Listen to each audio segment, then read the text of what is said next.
इंसान बनने की brief history of humankind, summary of sapiens book in Hindi. कभी कभी जिज्ञासा होती है, हम मनुष्य धरती पर कैसे आए, हमारा इतिहास क्या होगा, पहले हमारा जीवन कैसे रहा होगा, आज तक के मॉडर्न युग तक हम कैसे पहुंचे, समय के साथ साथ मनुष्य जीवन में क्या क्या बदलाव आए होंगे। अगर आप भी मनुष्य के इतिहास को जानना समझना चाहते हैं, इतिहास की रोचक महत्वपूर्ण जानकारी को अपनी सफलता में उपयोग करना चाहते हैं, ह्यूमन काइंड के विभिन्न कॉन्सेप्ट को समझना चाहते हैं, तो आपको ये बुक समरी जरूर सुननी चाहिए। सेपियंस मानव जाति एक रोचक बुक है जो लेखक युवल नोआ हरारी द्वारा लिखी गई है।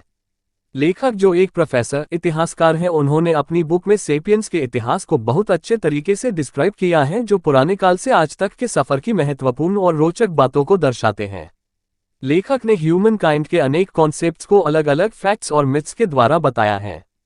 इस बुक समरी में बुक के महत्वपूर्ण संदर्भों को प्रॉपर रूप से समराइज करके बताया है, जो सेपियंस के विभिन्न रूपों को अच्छे से डिस्क्राइब करते हैं। आज की दुनिया में हम इंसान होमो सेपियंस ही हैं, जो होमोजीनियस के परिवार से ताल्लुक रखते हैं। असल में धरती में जब से एवोल्यूशन होने लगे हैं, तभी सेपियंस मुख्य रूप से सामने आए।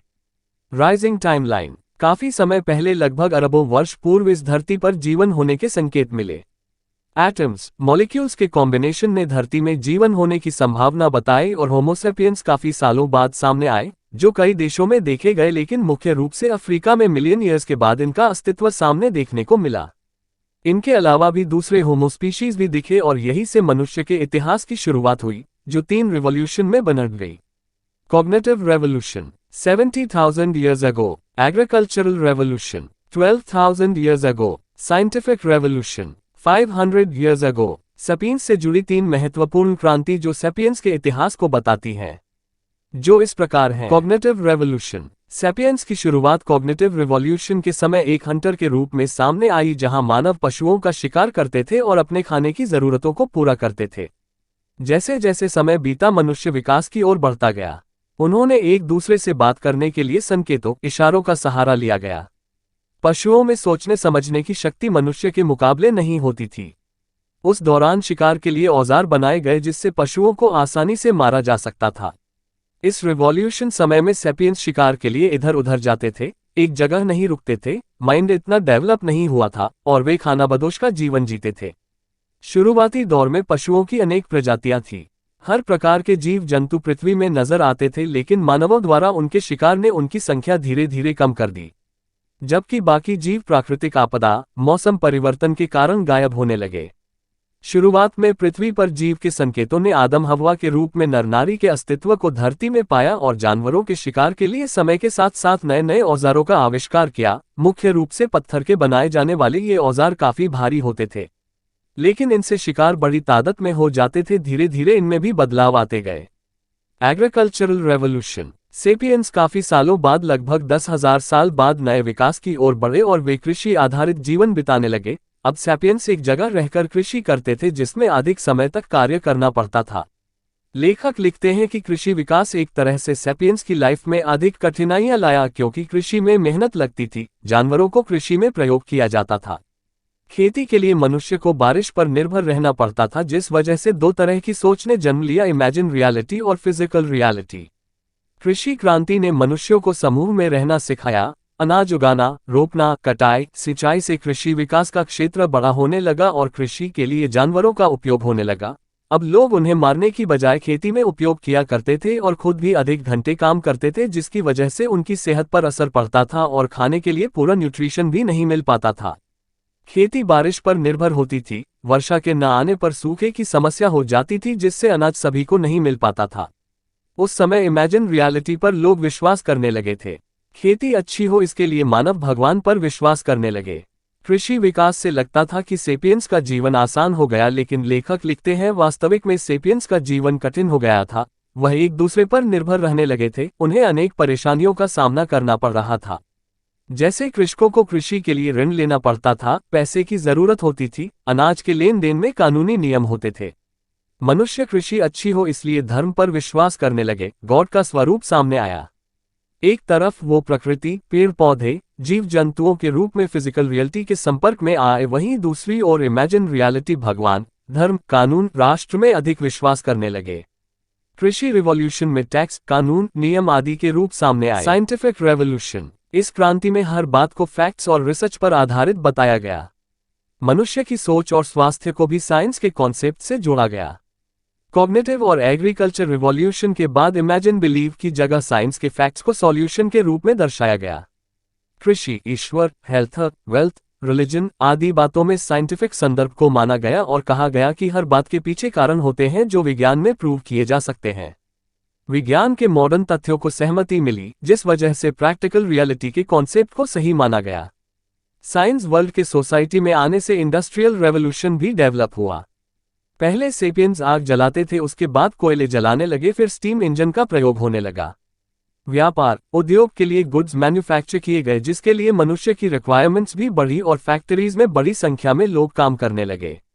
जैसे जैसे व्यापार बढ़ा, लोगों का एक जगह से दूसरी जगह आना जाना भी काफी होने लगा और जरूरत के हिसाब से पब्लिक ट्रांसपोर्ट का निर्माण हुआ और लोगों के बीच बड़ी संख्या में उपयोग होने लगा। लोगों को अपने काम में मनी इन्वेस्ट करने के लिए क्रेडिट की आवश्यकता पड़ने लगी, जिसकी वजह से कई स्कीम सरकार ने लोगों के पक्ष में लागू की ताकि सभी उसका फायदा उठा सकें। सरकार ने लोगों के लिए स्वास्थ्य, सुरक्षा, शिक्षा, स्कूल, ट्रांसपोर्ट, अस्पताल, पुलिस आदि सभी मुख्य जरूरी सुविधाओं को उपलब्ध कराया। लर्निंग हिस्ट्री, विभिन्न रिवॉल्यूशन से पता चलता है कि सैपियंस कैसे विकास के अलग अलग रूप से गुजरे, सबकी सोच में डिफरेंसेस आए। एक हंटर लाइफ से साइंटिफिक लाइफ तक का सफर अनेक कॉन्सेप्ट से जुड़ा, जिनमें कई भिन्नताएं देखने को मिली। आदि मानव से मानव, मानव से एजुकेटेड मैनकाइंड की यात्रा पूरी की। सब रिवॉल्यूशन के अलग अलग फैक्ट्स, थियरीज, पर्सपेक्टिव्स थे। मनुष्य में इमेजिन रियलिटी से सोशल स्ट्रक्चर का रूप देखने को मिला।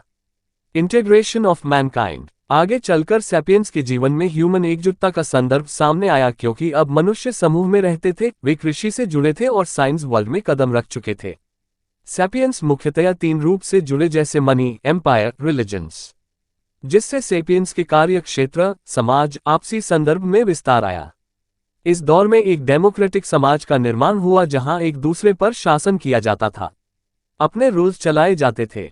उद्योग में वस्तुओं का उत्पादन बड़े पैमाने पर होने लगा, जिसके कारण वस्तुओं को खरीदना और बेचना भी अधिक होने लगा। एक साथ अनेक वस्तुओं की मार्केटिंग की जाती थी।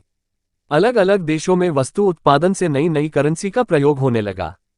इससे साम्राज्य का विस्तार हुआ, जिसकी वजह से अलग अलग संस्कृतियों का जन्म हुआ। लोग विभिन्न संस्कृतियों को अपनाने लगे, जिससे एक दूसरे से उनकी पहचान अलग होने लगी। मानव के अधिकारों की चर्चा होने लगी, जिससे सबका अलग रूप सामने आया। मनुष्य एक दूसरे से जुड़ने लगे, धार्मिक संदर्भों में विश्वास करने लगे, भगवान पर आस्था रखने लगे। अलग अलग धर्म के अपने अपने बिलीफ होते थे, जिन्हें मानने वाले उसी राह में जाते थे और धार्मिक बातों को फॉलो करते थे। 3 factors of unification Mankind, money, पैसा एक दूसरे की जरूरत बना। कुछ भी खरीदने के लिए एक दूसरे को पैसे की जरूरत होती थी। मनुष्य के अलग अलग जाति, धर्म के होते हुए, अलग अलग वैल्यूज, बिलीफ होते हुए भी पैसे की जरूरत होती थी, जिसके लिए एक दूसरे की जरूरत भी होती थी। पैसे से सैपियंस के जीवन में अनेक बदलाव आए, उनकी लाइफ, रिलेशनशिप, वैल्यूज में असर पड़ा। एम्पायर, समय के साथ सैपियंस अलग अलग संस्कृति को फॉलो करते थे। छोटे साम्राज्य पर बड़े साम्राज्य राज करते थे, अपनी बिलीव्स, वैल्यूज, रूल्स आदि मनवाते थे। राष्ट्र को चलाने के लिए राजा, शासक, प्रधान आदि हेड के रूप में राजकाज देखते थे, अपने हिसाब से रूल्स चलाते थे, जिससे राजनीति, धर्म में बदलाव आए। रिलीजन्स, सेपियंस अलग अलग धर्म में विश्वास करने लगे। कुछ धर्म एक ईश्वर में विश्वास करते थे, जैसे क्रिश्चियनिटी, इस्लाम, जुडाइज्म, और कुछ अनेक ईश्वर में विश्वास करते थे। बुद्धिज्म प्रकृति में विश्वास करते थे। सबके आइडियाज, बिलीफ अलग होते थे, जिसके स्वरूप कुछ आइडियोलॉजीज बनी, जिनमें अलग अलग कॉन्सेप्ट्स जैसे कैपिटलिज्म, पूंजीवाद और लिबरलिज्म, उदारतावाद सामने आए। परमानेंट रेवोल्यूशन, सेपियंस जैसे जैसे विकास की ओर बढ़ते गए, उनमें कई बदलाव आते गए। समाज, मानव मॉडर्न वर्ल्ड से जुड़ता गया, लोगों की लाइफस्टाइल में बदलाव आया, उनकी एक्टिविटीज, ट्रेडिशनल वैल्यूज के कॉन्सेप्ट्स परिवार और समाज से जुड़े, और मनुष्य राष्ट्र और मार्केट से जुड़कर प्रोग्रेस की ओर बढ़े। समाज का भविष्य विकास के विभिन्न रूपों से गुजरकर होमो सैपियंस को स्पीशीज में कन्वर्ट कर गया। सैपियंस 1 लुकअप, अगर सैपियंस के विकास को देखें तो पता चलेगा सैपियंस समय के साथ साथ अधिक शक्तिशाली और प्रोडक्टिव होते चले गए।